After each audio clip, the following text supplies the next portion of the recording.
कि दुनिया चलती है कामनाओं से। भारतीय कैलेंडर के अनुसार, पंचांग के अनुसार ये आखिरी महीना है। फाल्गुन मास का जो पूर्णिमा है, ये आखिरी पूर्णिमा। तो ये पद्धति ये रहा कि घर की जो पुरानी जो भी चीज़ें हैं जो रखी हुई हैं, उन सब को इकट्ठा करके जलाओ। और शीत मौसम समाप्त होने जा रहा है, अभी गर्मी शुरू होगी। गर्मी शुरू होने से पहले सबको इकट्ठा करके उसको होली जलाते हैं। इसके साथ साथ दो कहानी जुड़ी हुई है। दक्षिण में एक अलग कहानी और उत्तर भारत में अलग कहानी। दक्षिण भारत में ये प्रथा है कि होली के दिन शिव जी क्या आंख बंद करके तपस्या में चले गए थे, बैठे हुए थे। फिर जगत में आसुरी शक्ति बहुत बढ़ने लगी। एक तारकासुर नाम का एक असुर बहुत सबको पीड़ा दे रहा था। उसको पता चल गया कि शिव जी तो अकेले बैठे हैं, अब शिव जी के संतान से ही मेरा मृत्यु होगा, ये उनका वर था। उन्होंने वर प्राप्त कर ली ब्रह्मा को प्रसन्न करके। पौराणिक कथा है इस तरह। फिर मनमथ ने, कामदेव ने शिव जी की तपस्या भंग किया। तो भंग करते उनका आंख खुली, तो तीसरा नेत्र खोल के उन्होंने काम को दहन कर दिया। ये कहानी तो आप तो जानते हैं।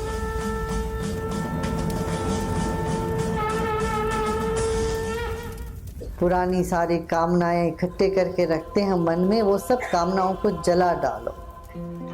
नया जीवन शुरू हो जाए। नई साल जो आने वाली है उसकी तैयारी है। काम को यदि हम नहीं जलाते हैं, काम हमको जला देते। तो कामनाओं को जलाने का मतलब ही ये है कि तृप्त हो जाना, पूर्ण हो जाना, समर्पण कर देना। तो शिव जी ने नेत्र खोला, फिर भस्म हो गया काम। फिर सारे देवता घबराने लग गए कि अरे संपूर्ण रूप से काम यदि समाप्त हो जाए फिर करें क्या? दुनिया में कुछ नहीं चलेगा, फिर किसी की कोई कामना ही नहीं उठेगी, ना अच्छा ना बुरा ना कुछ भी, कि दुनिया चलती है कामनाओं से। फिर शिव जी ने कहा ठीक है, अब नई कामना की सृष्टि करते हैं, सत्य काम। होली के दिन उन्होंने काम को उत्पन्न किया। तब रंग से सब लोग खेले और जो नीरस जीवन में फिर कामना का, नई कामनाओं की उदय हुआ, रसमय जीवन हो गया। और शिव जी और शक्ति के साथ मिलकर स्कंद या कार्तिकेय को जन्म दिए थे। कार्तिकेय ने तारकासुर को वध किया। तो ये एक कहानी प्रचलित है। शिव शांत है और शक्ति ही है। तो शांति और शक्ति का मिलन कार्तिकेय, योद्धा, प्रज्ञावान, अग्निपुत्र, कृत्तिका नक्षत्र के दिन उदय हुआ। तो जीवन में वो कार्तिकेय की शक्ति आनी चाहिए, वीरता, शूरता, काम करने की क्षमता।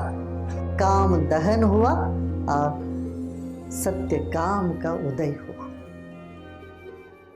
तो पुरानी कामनाओं को जला दो, नए हो जाओ। कैसे होगे? फिर अपनी चेतना में बैठ के शांत होकर के, योगस्थ होकर के उस चेतना से जब निकलेंगे, कोई नई नई विचारें आएंगी, नई नई जीवन में प्रवृत्तियां होंगी, प्रज्ञा उभरेगी। ये पुराण का एक कहानी। दूसरी जो कहानी है, हिरण्यकश्यप की बहन होलिका ने, उनके पास ऐसा कोई वस्त्र था, वो वस्त्र पहन के जब बैठती थी आग उसको नहीं जला सकती। तब वो प्रहलाद को लेके बैठी, मगर प्रहलाद नहीं जले, होलिका जल गई। ये कहानी। हिरण्यकश्यपु शब्द का अर्थ है, कश्यपु माने पश्य का, देखने वाला। हिरण्यकश्यपु जो हमेशा सोना देखता, जिसके दृष्टि में पैसे ही पैसा है, संपत्ति देखने वाला, जिसको ना माँ बाप बेटा पत्नी कुछ नहीं नजर आता, पैसे ही पैसे नजर आते हैं, उनका नाम लग सकते हो हिरण्यकश्यपु। हिरण्यकश्यपु के पुत्र प्रहलाद। आपने ये शब्द सुने ना, आह्लाद। आह्लाद माने क्या? खुशी, संतोष। प्रहलाद माने, ह्लाद माने खुशी, संतोष। प्रहलाद माने जो विशिष्ट रूप से जो आनंद मिलता है उसको प्रहलाद कहते हैं। एक अति विशिष्ट रूप का जो संतोष, खुशी, वो प्रहलाद है। वह प्रहलाद बड़ा नहीं हुआ, बालपन में पैदा होता। और वह प्रहलाद किसके साथ जुड़ा है? नारायण के साथ, आत्मा के साथ जुड़ा। आत्मा से जो खुशी मिलती है वह खुशी और कहीं नहीं मिलती। मगर हिरण्यकश्यपु की चाह भी क्या है? वैसा ही आनंद। हर एक का चाह, चाहे वो कुछ भी करे, एक ही है, प्रहलाद। ऐसा विशिष्ट आनंद की तलाश में लोग शराब पीते हैं, खेलते हैं और पैसे इकट्ठे करते हैं, बाकी जो भी जो हित अहित सब काम कर बैठते हैं। किसके लिए? किसकी चाह है? प्रहलाद की चाह। ऐसा आनंद मिले हमें, विशिष्ट रूप का आनंद जो कभी खत्म ही नहीं हो, वो प्रहलाद।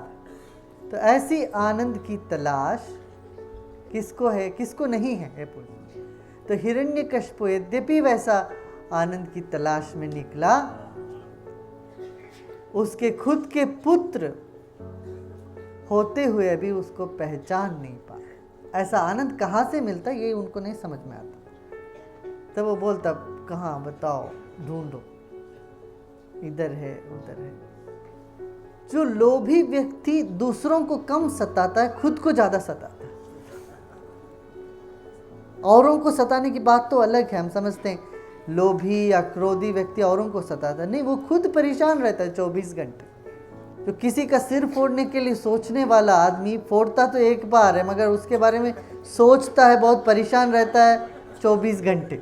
कुकृत्य करने के लिए कम समय चाहिए, मगर उसके बारे में सोचना, पूरा योजना तैयार करना बहुत समय चाहिए। वो बहुत समय में परेशान रहता है। इसीलिए देखो उनके चेहरे देखो, उसमें कोई आनंद, मस्ती, शांति नहीं होती, कभी नहीं हो सकती, असंभव है।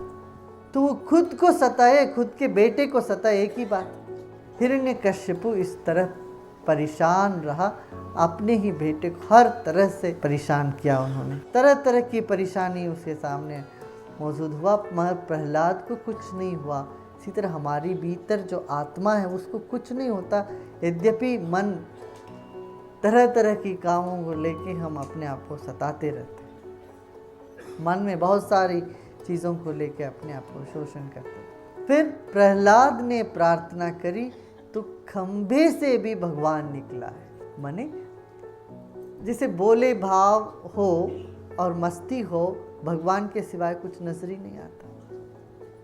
तो बच्चों को देखो, वो चांद में भी जीवन नजर आता है, चांद भी हंसता है, सूरज भी हंसता है, पूरा ये सारा संसार में सब जगह जान महसूस मालूम पड़ता है बच्चों को। उनमें भावनाएं महसूस होती हैं, लगता है सब में भावना है। चूहे में भी, चूहा भी, बिल्ली भी, कुत्ता भी। देखा ना कार्टून सब देखो, क्या है उसमें सब यही तो है। ऐसा बाल बोध हो तो खंभे में भी नारायण, और ऐसा शक्तिशाली नारायण निकलाए तो बाकी हिरण्यकश्यप सब घबरा गया, खत्म ही हो गया। ऐसा अनुभव, हम पत्थर जैसे हो जाते हैं जीवन में, सिर्फ पैसे पैसे सोच सोच के। जड़ता के बारे में सोचते हैं, जड़ बुद्धि हो जाती है। तो वो जड़ता मन खंभे जैसे हो जाते हैं, तब उससे निकला आते हैं भगवान, उसमें भी है। वो चेतना का उदय ही होली है। अब चेतना का उदय हो गया तो क्या, फिर तो रंग बिरंगी सब जगह रंग से खेलो। अक्सर हम समझते हैं वैराग माने ऐसा होगा, सब सुस्ती, किसी में कोई आसक्ति नहीं, एकदम चेहरा लटका कर ऐसे बैठे हैं मुर्दे जैसे, क्या है, कुछ नहीं है जी, क्या है जीवन। इसको हम वेदांत समझ बैठते हैं, बिल्कुल गलत है। वेदांत माने मस्ती। इसलिए जितने भी स्वामी संत हैं हमारे देश में, इनको काला वस्त्र नहीं पहनाया गया। ये कैसे, वो लाल रंग रंग के लाल, और सब स्वामी संतों का नाम के पीछे आनंद लिखा जाता है। प्रज्ञानानंद जी महाराज, वो आनंद जुड़े, वो तो आनंद स्वरूप है। स्वतंत्रानंद जी, इस तरह से आनंद जोड़ा करते थे। वैराग्य माने वो एक बोरियत नहीं है, वैराग्य माने ऐसा मस्ती, आनंद। हाँ, संन्यास का मतलब ही आनंद, आनंद में रमने वाले। तो जब खंबे से निकले भगवान बाल प्रहलाद को आशीर्वाद देने के लिए, तुम्हारे भीतर जो आनंद है, खुशी है, उसको बचाने की तृष्णा भगवान को है, ये समष्टि को है। इसलिए समष्टि हर तरह से तुमको प्रसन्न करना चाहता है। ये समष्टि, ये सृष्टि तुम्हें प्रसन्न करना चाहती है हर तरह से। इसलिए एक तरह का फूल नहीं उगाया, कई हजारों तरह के फूल, सब्जी, और रोज रोज देखो अलग अलग तरह की पेंटिंग मिलती है तुम्हें। आसमान में देखो, रोज एक ही तरह का बादल नहीं है, हर एक दिन एक नया पैटर्न। किसी तरह से तुमको खुश करने की चेष्टा में लगी हुई है ये सृष्टि। कहते हमको देखो भाई, खुश हो जाओ। हम फिर भी मुंह लटका के हिरण्यकश्यप बन के रहते हैं, या हिरण्याक्ष या हिरण्यकश्यप। हिरण्याक्ष का भी बहुत सुंदर कहा। हिरण्याक्ष माने जिसका आंख में सिर्फ धन ही धन। उसने क्या किया, पृथ्वी को ही डुबा दिया। ये एनवायरमेंटलिस्ट का बहुत अच्छा कहानी है उनके लिए। ये मत समझना एनवायरमेंटलिस्ट आज नए आ गए दुनिया में, ये हजारों सालों से एनवायरमेंटलिस्ट रहे हैं। सदियों से एनवायरमेंटलिस्ट का भूमि ये था। पर्यावरण के लिए काम करने वाले हिंदुस्तान में पुराणों के ज़माने से। उन्होंने क्या कहा, हिरण्याक्ष जो सिर्फ उनको धन ही दिखता है, पैसा ही पैसा दिखता है, भूमि के लिए पृथ्वी को उन्होंने बिल्कुल नज़रअंदाज़ा कर लिया, बिल्कुल जिसको उन्होंने कदर ही नहीं किया। पृथ्वी का शोषण कर दिया उन्होंने। वैसा राक्षस ने पृथ्वी को पाताल में गिरा दिया, माने अधोगति को ले जा रहा था। तब वराह रूप में भगवान आए, उनको उठाया। वराह माने क्या, वो साफ करने वाले, सब गंदगी को साफ कर। सुअर क्या करती है, जितना गंदगी है सफाई कर देती है सब। तो मल को हटाने वाला वराह ने पृथ्वी को थाम लिया, फिर उठा लिया ऊपर। पर्यावरण की अद्भुत कहानी पुराणों में ये है। वराह विदेश में, अमेरिका में क्या करते हैं, एक साइकोलॉजिस्ट यहाँ से सब सीख के गए, और साइकोलॉजिस्ट करते हैं कि आग लगाते हैं, और फायर बच्चों को भी स्कूल में भी कराते हैं। आग लगाकर सबको बोलते हैं तुम्हारा जो जो परेशानी है या तुम्हारा जो अवगुण है वो सब लिखो, इस आग में डालते जाओ। फिर वो सब लिखते, मुझे बहुत गुस्सा आता है, मैं इनसे नफ़रत करता हूँ, ये करता हूँ। वो सब लिख के लोग उस आग में जला के उसकी परिक्रमा करके जाते हैं। ये साइकोलॉजिस्ट कराते हैं। यहाँ सदियों से ये सब चीज़ें हो रही है।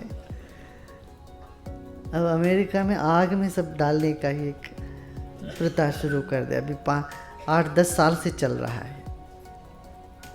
कभी आप टेलीविज़न में भी दिखा रहे हैं, स्कूल में क्या करते हैं, फायर प्लेस बना देते हैं और लोगों को कहते हैं कि लिखो, ये लिखो तुम्हारा जो भी परेशानी है, गुस्सा है, क्रोध है, द्वेष है, सब लिखो, पर उसमें डाल दो, आग में आहुति कर दो। तो इस तरह से आज होली जलाओ और सारी पुरानी सब बातें, जो द्वेष है, नफ़रत है, उन सबको जला डालना है और फिर प्यार का रंग सब रंग में सबको रंगा देना है।